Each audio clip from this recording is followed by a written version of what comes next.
2 বছরের সন্তান আর স্ত্রী নিয়ে ফুটপাতে সংসার শরীয়তপুরে রাজীবের। বছর 2 ধরে ঢাকা বিশ্ববিদ্যালয় এলাকার ফুটপাতে ঠিকানা তার, কিন্তু শরীয়তপুর নৈরা থানায় প্রমত্তা নদীর পাড়ে একসময় জমি বাড়ি সাজানো সংসার সবই ছিল তার।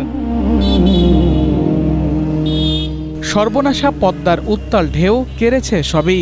দিশেহারা রাজীব বাঁচার আশায় পরিবার নিয়ে ঠাঁই নিয়েছেন ঢাকার রাজপথে। নদীতে পদ্মায় ভাঙনে বিলীন হয়ে আছে বাড়িঘর, এই কারণে জায়গা জোগা নাই, এই কারণে আয়া বসছি। প্রায় 2 বছর হয়েছে আইসি। কখনো প্লাস্টিকের বোতল কুড়ানো, কখনো দিনমজুরি, যা পান তাই দিয়েই জোড়াতালি দিয়ে চলে 3 পেটের ক্ষুধা মেটানোর চেষ্টা। আত্মীয় স্বজন কিংবা পরিচিত জন বিপদের দিনে পাশে দাঁড়ায়নি কেউ। খাওয়া দাওয়া তো মনে হয় তো কাজ কামও নাই, কথা বোঝেন নাই, ওই বোতল মোতল টোকা হেও নাই, খাইতে অনেক কষ্ট হয়ে যায়। থাকতে কষ্ট হয়ে যায়, গোসলে কষ্ট, পেশাব পায়খানা করতে কষ্ট, কত কষ্ট করে আমরা জীবনযাপন করতেছি। বাচ্চারা ঠিকমতো ঘুমাইতে পারে না, ঠিকমতো খাইতে পারে না, আমরা ঠিকমতো ঘুমাইতে পারি না, খাইতে পারি না। রাত্রে মশার কামড়ে ঘুমান যায় না, ধুলাবালি, গাড়ির শব্দ, যানবাহনের শব্দ।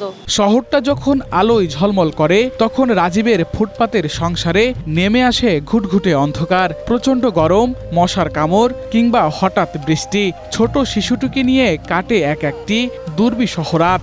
মাথার উপর এক টুকরো স্থায়ী ছাদ না থাকার আতঙ্ক প্রতি মুহূর্তেই তাড়া করে তাদের। সরকারের কাছে আবেদন, সরকারে যদি আমাকে থাকার মতো একটা ঘর তুলে দিত, একটা জায়গা দিত, ভালো হইতো, একটা স্থান দিলে ভালো হতো থাকার মতো।